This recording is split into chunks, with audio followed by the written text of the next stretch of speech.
area that the GOP has been sagging and maybe instrumental in pulling back states like Virginia. Where do you think we are in terms of total vote in Florida? Earlier today, I saw the Florida vote was at 1.1 million total Republican vote. That's a ton. I mean, that would come out to something like a Trump plus 9 or Trump plus 10. The GOP advantage was 1.2 million in the ballot count. It was about 11.5%, which is 4% right of what the state registration advantage is for Republicans. Florida has been voting to the right of its Republican or of its Democrat registration advantage for quite some time.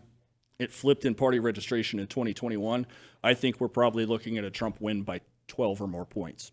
12 or more in Florida. Now, what you need to understand about Florida is what I'm reading online is that Broward County, which is Fort Lauderdale, that is the Democrat bastion of South Florida. Biden won the early vote there by 30 points. It's only Harris by 21 points in Broward County. Only possible by a massive movement of minorities and non-Republicans toward Trump, which is a very good sign for much of the rest of the East Coast and densely populated areas. And you said we also had South Carolina come in, right? No surprise there. Looking at the decision desk map on the wall there, we look like we have South Carolina there. And South Carolina, Indiana, Kentucky, Trump at 28 electoral votes. And have they made any calls yet for Harris in terms of We just got Vermont called for Harris, which is no surprise. No surprise there. Bernie Sanders territory, but right? It may be interesting to see how the margin in Vermont tracks, because you do have Vermont used to be, as you know from your history, Vermont used to be a very strongly Republican state. Right. And it began to dwindle in the 80s. George Bush barely won it, and it's been long gone since. There is a national bellwether in Vermont. That would be Essex County in the far northeast. Trump won it both times he's run so far. You know, what's interesting about all these states like New Hampshire and Vermont is that the reason that they have drifted so far left is that people are escaping Massachusetts, which is incredibly far left. There's something like 10 or 15% registered Republicans in Massachusetts.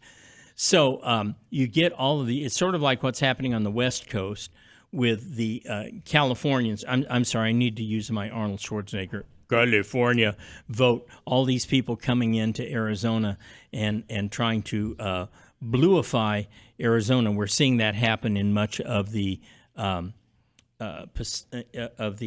northeast up there. So it's becoming pretty safe Democrat territory from Vermont, New Hampshire, Connecticut, Rhode Island, and that's why people are looking at New Hampshire and going, it's pretty significant if this one is close. All right. Connecticut, have we seen anything coming in on Connecticut yet? No, nothing on Connecticut. All right. Don't forget, folks, if you like this show, help us out with our sponsors. Go to Mike Lindell, MyPillow, and use the promo code DecisionUSA. Go to Epic Minerals. Go to the Wild World of History. Go to Loaded Gun Coffee. By the way, I need some more coffee in here. And go to us, Decision USA, and we will soon be dropping the 2024 part of the logo, and it'll just be Decision USA. We've got all sorts of great stuff up on the site, including videos, lesson series,